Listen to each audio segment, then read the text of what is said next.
At the last couple of days, we've been testing safety valves on the steam boiler out here in the back, and it's kind of rainy today, so I'm not going to do it today. But I just wanted to show you my test rig up I made here, and I come up with the idea. You know, when they test things, they have what they call a dead weight gauge tester.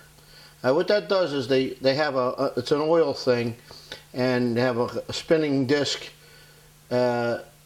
with oil underneath it. It's a very close fitting piston, and they spin that to get an even pressure all around there, and that puts pressure through this line.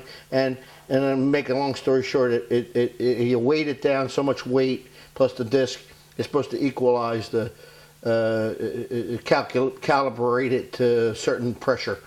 And if the gauge reads that pressure, then you know it's correct. If not, you got to tweak it a little bit and do whatever you got to do. You could also test safety valves on that. So what happens is, you keep testing so it pops a little bit, but you can't test the blowdown ring with that, because once it pops, well, that's it. You lose the pressure.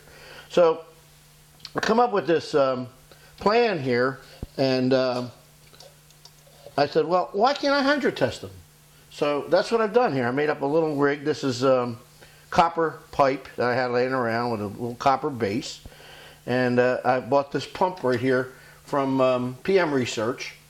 And I have a gauge here, right here, this one. It holds the pressure. So in other words, as it comes up and it gets to 120, whatever the pressure is, and I see a little drip come out of the safety valve, then I know the pressure on this gauge starts to drop immediately. But the pressure holds here, so I know how much pressure I achieved. And it's worked out pretty good. It gets within 10 pounds. It's not that accurate, but it gets it close. So when I put it on the steam, I'm a little higher. It's what it winds up coming out a little higher. So I just crank it down a little bit. Now, the one thing I'm going to do on the next valves is on the adjustment screw at the top. I'm going to make that. It's an 832 screw that I manufacture at a 1/4 inch hex.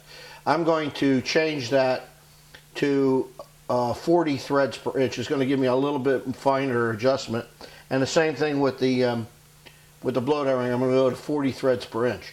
So that's going to give me a little bit finer adjustment. Although I'm able to adjust them pretty good, and once they're set, that's it. Now this one here is set. This is the 120 valve that you saw out in the on the steam boiler, which was yesterday.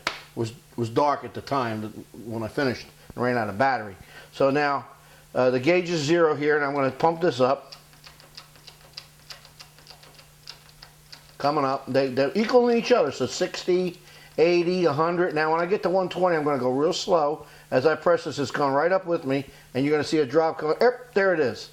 Now it's showing at 130, 135. That's a little bit off, because that's not exactly what it read out there.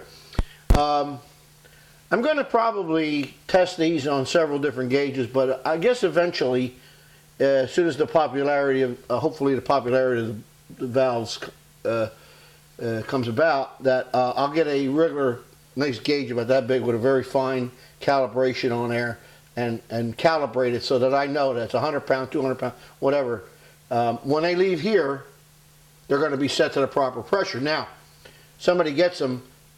Generally, the clubs allow ±5. So if you got, it could be 5 pounds off, 5 or 7 pounds one way or another, ±5. So at 125, say 100 pounds would be 5 pounds. So it's like 7 pounds, 6 pounds, ±6 pounds one way or the other. So I can just initially test them this way. And then, of course, this is nice because it holds the pressure. Now, this dropped down to like 80, and it's holding there because it drips every drop. It's going to make a drop. One drop is going to drop it down every time it drops. Okay, it isn't leaking anymore now. But I could, what I have to do is have a little. I got to rig this up a little bit better. But I take this cup and I push this little button in behind here, and what that button is a 3-way switch, so it knocks the pressure off. See? Now it's back to 0 again, and that's how I've been setting them. Now the blowdown ring, my problem I have with that is that I had it, the OD of the valve seat was 5 537, 538. The ring that goes over the top of that needs to be 2 thousandths, no more than 2 to 3 thousandths bigger. I had it 10 thousandths, 12 thousandths bigger. What that does is it causes the differential to be almost nil. So what it needs to do is you need to adjust that up. So now when the valve pops, it comes up above that seat, and because of the ring, it floats that valve as this pressure is coming out. It kind of just floats that valve like an umbrella. And then as the pressure decreases, it drops back down again. The pressure of the spring takes over, and it drops back down. Now, what you got to do is just adjust that just right, 2 or 3 notches at a time till you get it just right. And I've had them set as 5 pounds. I've set this one here is set at 2 pounds, which is the optimum. So,